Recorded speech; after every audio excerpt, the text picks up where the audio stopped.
Karthik car clean చేసుకుంటూ జ్యోత్స్న పారిజాతంలతో ఇలా అంటూ ఉంటాడు.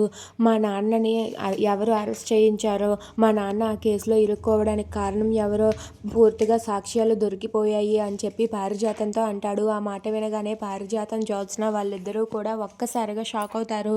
దాంతో అక్కడ ఉన్న జ్యోత్స్న అయితే వాళ్ళు ఏం చేసినా సరే నేనని తెలుసుకోలేరులే, ఆ సాక్ష్యాలు ఏవి బయటపడలేదు అని చెప్పి అక్కడ ఉన్న జ్యోత్స్న అనుకుంటూ ఉంటుంది. ఆ మాటలు అబ్జర్వ్ చేసి అక్కడ ఉన్న కార్తీక్ ఇలా అనుకుంటూ ఉంటాడు.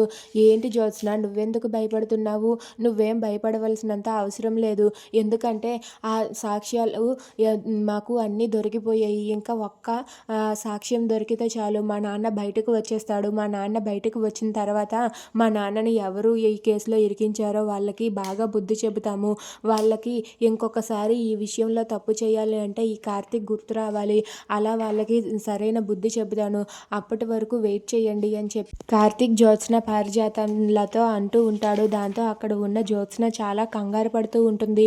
ఇక అది చూసి కార్తీక్ అయితే, నువ్వేం కంగారు పడవలసినంత అవసరం లేదు మరదల పిల్ల, నీకెందుకు ఆ టెన్షను? ఎందుకంటే తప్పు చేసిన వాళ్ళు వేరే వాళ్ళు కదా, నువ్వు ఎలాంటి తప్పు చేయలేదు. నువ్వు మా నాన్నకి అరెస్ట్ అవ్వడానికి కారణం కూడా కాదు.